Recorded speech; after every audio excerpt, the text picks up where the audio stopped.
Começa agora um programa que traz tudo sobre o livro mais lido em todos os tempos. Apresentamos O Som do Livro.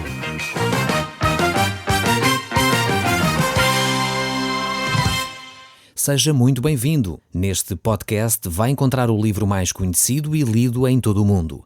Vamos levá-lo numa viagem pela história da humanidade. Este é um audiolivro para si, para a sua família e sociedade em geral. Contextualização e comentários de Paulo Chaveiro. Queremos continuar a olhar para o nosso texto, para este livro que fala com as pessoas. Este livro que fala muito para além deste programa de rádio. Este livro, para aqueles que nos têm acompanhado e que já conhecem, é a própria Bíblia, a Palavra de Deus. E nós temos andado a caminhar neste livro e já vimos muita coisa a respeito dele. Já estudamos todo o livro do Gênesis, o primeiro livro do Velho Testamento. Já começámos a estudar o Evangelho de São Mateus, o primeiro livro do Novo Testamento. E já vimos coisas interessantíssimas, como o facto de Jesus Cristo estabelecer os princípios do seu reino, nos capítulos 5, 6 e 7 do Evangelho de São Mateus. Vimos como Jesus Cristo mostrou que tinha autoridade para falar o que falou nesse sermão, nos capítulos seguintes. E agora encontramos-nos no capítulo 12. No último programa ficámos por este capítulo, não terminámos este capítulo, pois nele encontramos dois textos muito importantes acerca da pessoa de Jesus Cristo e que Jesus Cristo nos deixa orientações muito importantes para o nosso dia-a-dia. Ele fala acerca da forma como Satanás e os espíritos imundos agem na sociedade e no coração do homem. E vemos como eles vão influenciando e vão de alguma forma destruindo a vida das pessoas. Então Jesus está a falar acerca desses valentes que é necessário ser amarrado, é necessário ser destruído da vida das pessoas antes que seja estabelecido o reino de Deus. E depois Jesus Cristo fala acerca da forma como nós devemos agir com esses seres espirituais que tentam influenciar o homem para o mal. No Evangelho de São Mateus, capítulo 12, verso 43, podemos ler o seguinte: quando o espírito imundo sai do homem, anda por lugares áridos, procurando repouso, porém não encontra. Por isso diz: voltarei para a minha casa de onde saí. E tendo voltado, a encontra vazia, varrida e ornamentada. Então vai e leva consigo outros 7 espíritos, pior do que ele. E entrando habitam ali. E o último estado daquele homem torna-se pior do que o primeiro. Assim também acontecerá a esta geração perversa. Jesus está a falar da forma como os seres espirituais agem com o ser humano. E muitas vezes acontece que há pessoas que são atormentadas por estes espíritos e no nosso país, infelizmente, há muita gente atormentada por eles. Situações que pessoas por vezes procuram auxílio de médicos, psicólogos e não conseguem resolver a situação. Muitas vezes a sua origem é espiritual. É verdade que não temos que pensar que a cada esquina está um demónio pensando assustadamente em tudo o que acontece é espiritual, é demoníaco. Não é isso que Jesus está aqui a ensinar também. Mas é verdade que estes seres espirituais existem e eles influenciam a vida do homem. E Jesus Cristo está a dizer que esses seres espirituais, quando estão na vida de uma pessoa, se são ordenados para sair, eles saem. E o que acontece então a esta pessoa? Se ela não enche o seu coração com a pessoa do Espírito Santo, se ela não enche a sua vida com a pessoa de Jesus Cristo, a sua casa fica vazia. É como se Jesus está a dar esta imagem da casa vazia e arrumada, no sentido que sai um ser espiritual e não é preenchida pela espiritualidade correta, por uma vida de espiritual certa, então esse demónio vai encontrar uma casa arrumada. E o que é que acontece? Não só entra ele, mas vêm 7 outros que vêm com ele e então tomam posse da vida dessa pessoa e controlam essa pessoa, e o estado dessa pessoa é bem pior no final do que no início. Isto deve alertar-nos, a nós que temos a responsabilidade de orar pelas pessoas, a que levamos as pessoas a um encontro com Jesus Cristo. Por vezes encontro pastores e colegas e amigos que oram por eles e não têm este cuidado de encher a casa com a pessoa de Jesus Cristo. Então o que é que acontece? Pela autoridade que Jesus deu, essa pessoa até pode ser livre, pode o espírito imundo sair dessa pessoa. Mas o que é que acontece? Se ela não decide aceitar Jesus previamente, então o que vai fazer é que a casa dela, o corpo dela fique vazio. E em outra altura esse demónio voltará. E voltará não só, mas voltará acompanhado. E o estado último dessa pessoa é bem pior. Algum tempo atrás aconteceu comigo que uma senhora procurou-me, gostava de ser liberta de um tormento. Ela estava a ser atormentada tremendamente por alguns seres espirituais. E ela queria ser liberta dessa situação. E eu apresentei-lhe a pessoa de Jesus Cristo como aquele que pode preencher de facto a casa. E essa senhora ouviu o Evangelho, mas também para ela, e de alguma forma, estes seres espirituais eram a sua única companhia. Ela vivia sozinha, já uma senhora com alguma idade, e ela não queria de forma alguma perder a companhia daqueles seres espirituais. Ainda que em alturas a atormentavam, havia algumas alturas em que ela se sentia acompanhada por elas. Eu disse que Jesus Cristo poderia ser esse companheiro que nunca a iria deixar. Jesus Cristo poderia mudar a sua vida e trazer a alegria e a paz que ela necessitava, queria ter, mas mesmo assim essa senhora rejeitou, não quis aceitar a pessoa de Jesus Cristo. Eu, como pastor, em vez de libertar essa senhora dos seres que a atormentavam, preferi não o fazer. E porquê? Por causa deste texto bíblico que temos aqui. E foi curioso que assim que essa senhora disse, não, eu não quero aceitar Jesus Cristo, eu não aceito a pessoa de Jesus Cristo, eu prefiro ficar com estes seres espirituais, imediatamente assim que ela disse isso, mesmo ali na minha presença, ela começou logo a ficar atormentada. Eu pude orar de novo para acalmar esses seres espirituais que a estavam a atormentar, e ela ficou naquele momento em paz. Mas eu sei que se tivesse orado para libertar essa senhora, o seu último estado seria pior que o primeiro, pois ela não queria aceitar nem ter uma relação com Jesus Cristo. E para nós líderes que temos a responsabilidade de orar pelas pessoas, de libertar essas pessoas, eu creio que com base neste texto devemos primeiro apresentar a pessoa de Jesus Cristo. Primeiro dizer à pessoa se ela quer preencher a casa com o Espírito Santo e com a pessoa de Jesus Cristo. Se ela não quiser, melhor é não libertá-la daquele espírito imundo. Pois se o fizermos, ele não só ficará com aquele, como diz Jesus Cristo, mais 7 virão. E será pior o estado desta pessoa. Então Jesus faz-nos esta advertência séria, em que a primeira coisa que devemos fazer é apresentar alguém que possa preencher espiritualmente essa pessoa. Então ainda falava Jesus ao povo, e eis que sua mãe e seus irmãos estavam do lado de fora, procurando falar-lhe. E alguém lhe disse, tua mãe e os teus irmãos estão do lado de fora e querem falar-te. Porém ele respondeu aos que lhe trouxeram o aviso, quem é minha mãe e quem são meus irmãos? Estendendo a mão para os discípulos, disse, eis minha mãe e meus irmãos, porque qualquer que fizer a vontade do meu Pai Celeste, esse é meu irmão, minha irmã e minha mãe. Jesus aqui faz uma declaração surpreendente. Não é que Jesus não tivesse respeito pela sua família, antes pelo contrário. Nós entendemos na Bíblia a importância que Deus dá à família. No entanto, Jesus quer deixar claro que há algo mais importante ainda. E essa importância é a relação espiritual que acontece entre as pessoas.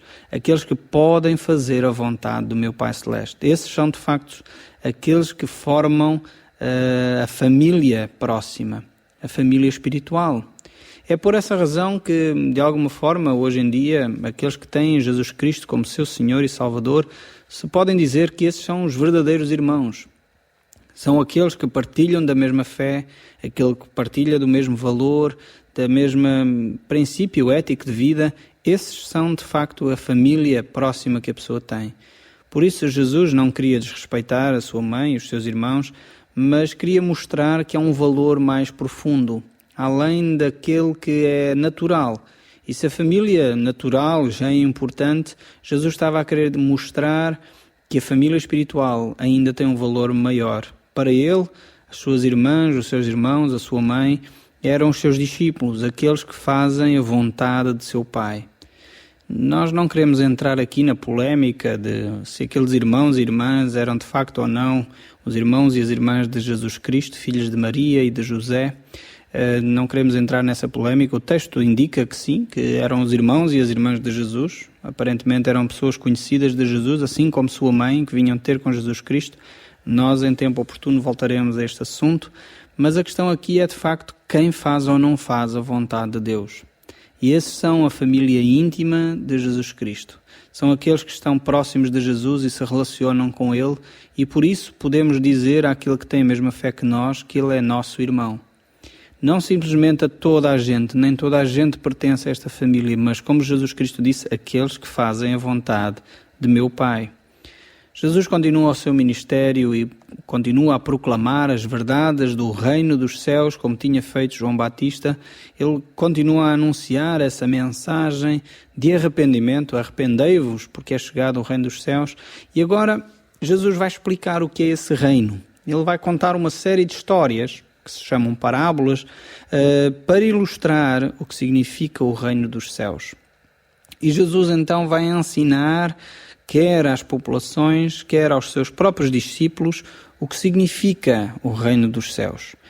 Se por um lado ele já tinha dado a ética desse reino, por outro lado ele já tinha manifestado o poder desse reino, agora ele vai demonstrar como é que é esse reino, quais são os seus habitantes, quais os seus valores, o que de facto esse reino significa, que importância tem ou não tem esse reino para Deus. E então Jesus vai ilustrar isso através de uma série de histórias. E encontramos-nos no capítulo 13 do Evangelho de São Mateus, no verso 1, que diz: Naquele mesmo dia, saindo Jesus de casa, assentou-se à beira-mar. E grandes multidões se reuniram perto dele, de modo que entrou num barco e se assentou. E toda a multidão estava em pé na praia. E de muitas coisas lhes falou por parábolas e dizia: Eis que o semeador saiu a semear. Vemos que Jesus agora tem um auditório muito atento. Ele está ali junto à multidão, sentado na praia, dentro de um pequeno barco, bem provavelmente ali perto da areia, e as multidões estão ali reunidas perto dele. E agora Jesus vai então começar a ensinar o que significa o reino dos céus. Diz ele que um semeador saiu a semear. E ao semear, uma parte caiu à beira do caminho, e vindo as aves a comeram. Outra parte caiu em solo rochoso, onde a terra era pouca. E logo nasceu, visto não ser profunda a terra. Saindo, porém, o sol a queimou. E porque não tinha raízes, secou-se. Outra caiu entre os espinhos, e os espinhos cresceram e a sufocaram. Outra ainda, enfim, caiu em boa terra e deu fruto, a 100, a 60 e a 30 por um. Jesus começa a falar acerca do reino dos céus, mas antes ele começa a falar de como a palavra de Deus pode ou não pode ter fruto no nosso coração. Antes desse ensino sobre o reino dos céus, Jesus quer ensinar que há diferentes tipos de pessoas que reagem à mesma mensagem. E Jesus explica esta parábola. Jesus não deixa dúvidas do que significa esta ilustração que ele está a dar. Jesus diz que há um homem que saiu a semear e essa semente era a palavra de Deus. Essa semente é a palavra de Deus que ainda hoje é semeada no coração das pessoas. Essa semente é lançada, como este programa de rádio, por muitos lugares, por muitos corações. Os corações são esse terreno que está ou não preparado para receber a semente. E desta forma, como nós fazemos este programa, é de alguma forma uma boa ilustração desta parábola de Jesus Cristo. Nós emitimos este programa em várias localidades do nosso país. Várias pessoas ouvem o nosso programa, inclusive você que me está a ouvir. E está ou não o seu coração preparado para receber a mensagem de Jesus Cristo? Esta semente que pode cair no seu coração e dar fruto. Jesus vai mostrar que existem vários tipos de terrenos, existem vários tipos de solos, existem vários tipos de corações, no fundo, para receber a palavra de Deus. E Jesus diz: a todos os que ouvem a palavra do reino e não a compreendem, vem o maligno e arrebata. E o que lhes foi semeado no coração, este é o que foi semeado à beira do caminho. E o que foi semeado em solo rochoso, esse é o que ouve a palavra e recebe logo, com alegria, mas não tem raízes em si mesmo, sendo antes de pouca duração. Em-lhe chegando à angústia ou perseguição por causa da palavra, logo se escandaliza.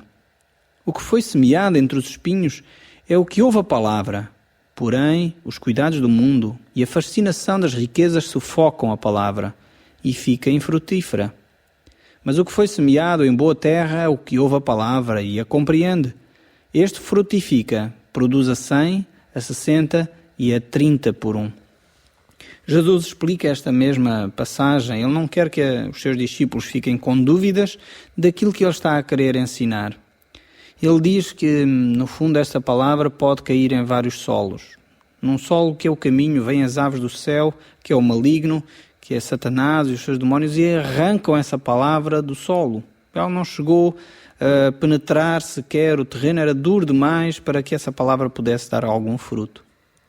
Depois existe um outro tipo de terrenos, aquele que é o solo rochoso.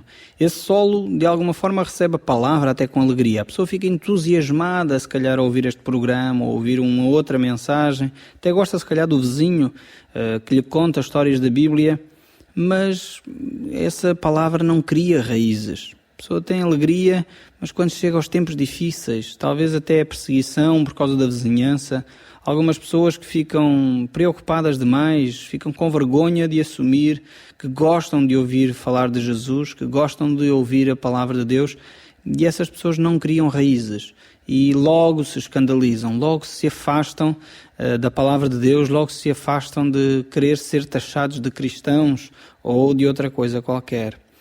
Jesus falou-nos disso àquele jovem que veio ter com ele e perguntou ao Senhor Jesus: eu sigo-te, pronto, tu queres que vás, mas onde é que tu repousas? E Jesus disse: as raposas têm covis e as aves dos céus têm ninhos, mas o Filho do Homem não tem onde reclinar a cabeça. Talvez esse jovem tivesse essa dificuldade, fosse como este terreno rochoso, em que para ele mais importante era de facto ter as condições favoráveis. A angústia e a perseguição não eram para ele.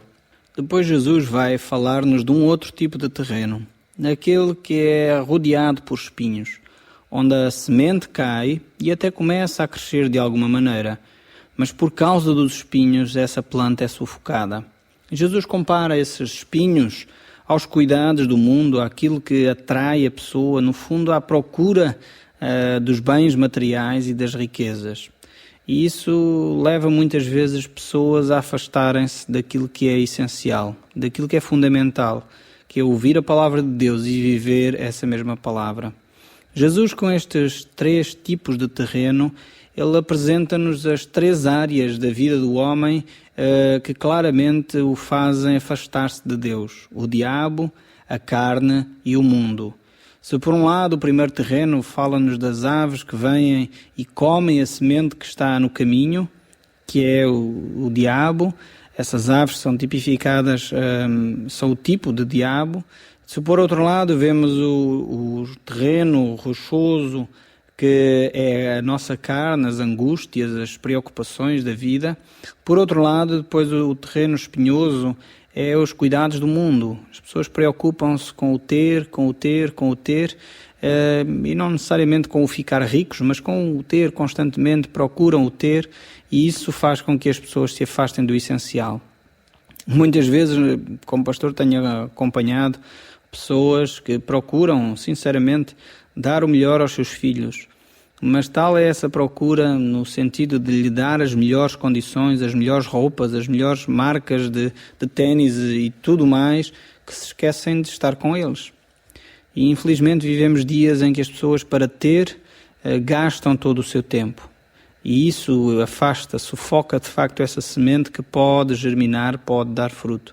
E em vez de dar um fruto que permanece, não. Fica simplesmente pelo essencial, pelo material, pelo que é, no fundo, o ter.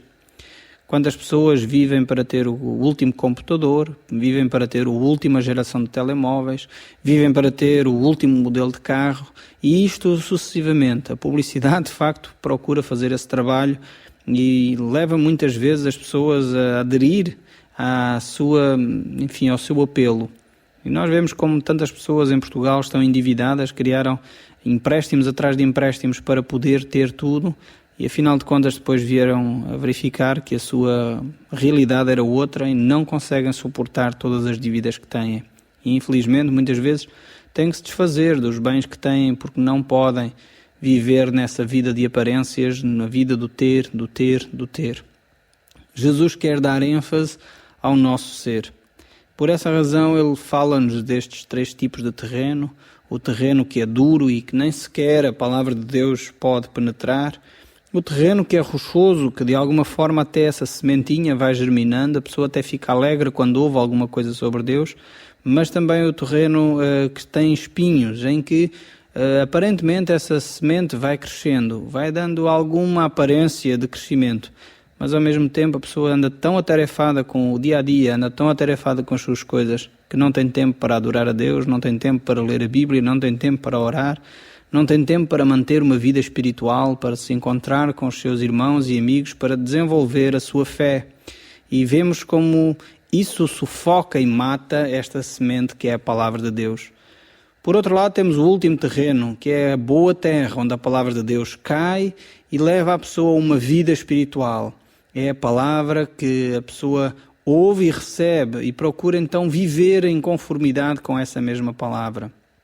A Bíblia nos exorta a caminhar nesse sentido. E o livro de Hebreus, capítulo 11, verso 6, diz: sem fé ninguém pode agradar a Deus, porque quem vai a Ele precisa crer que Ele existe e que recompensa os que procuram conhecê-lo melhor.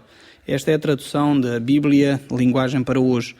Vemos como ele desafia a um conhecimento melhor da pessoa de Deus. E esta palavra que cai no bom terreno é exatamente essa pessoa que procura conhecer bem a palavra de Deus e a pessoa de Deus, porque é através da palavra de Deus que nós podemos conhecer o próprio Deus. E esse é o desafio de Deus para cada um de nós, é que procuremos ter intimidade com Ele, possamos desenvolver a nossa fé, porque a nossa fé é desenvolvida através do conhecimento da palavra. O apóstolo Paulo nos diz isso, que a fé vem pelo ouvir e o ouvir a palavra de Deus. Então há um desafio lançado por esta semente que é a palavra de Deus que está a chegar até si neste momento. Essa semente quer germinar no seu coração. E isto é para produzir fruto para a sua vida, uma vida diária, seja você um cristão ou não. Se recebe esta palavra de Deus e a deixa de alguma forma germinar no seu coração, ela vai produzir fruto. Nós queremos desafiá-lo a receber a palavra de Deus na sua vida e a aplicá-la no seu dia-a-dia, os princípios que tem aprendido dela. Nós iremos continuar a falar acerca destas parábolas do reino dos céus e nós iremos tentar perceber o que é que Jesus Cristo nos está a querer dizer. O Som do Livro, uma produção da Rádio Transmundial de Portugal.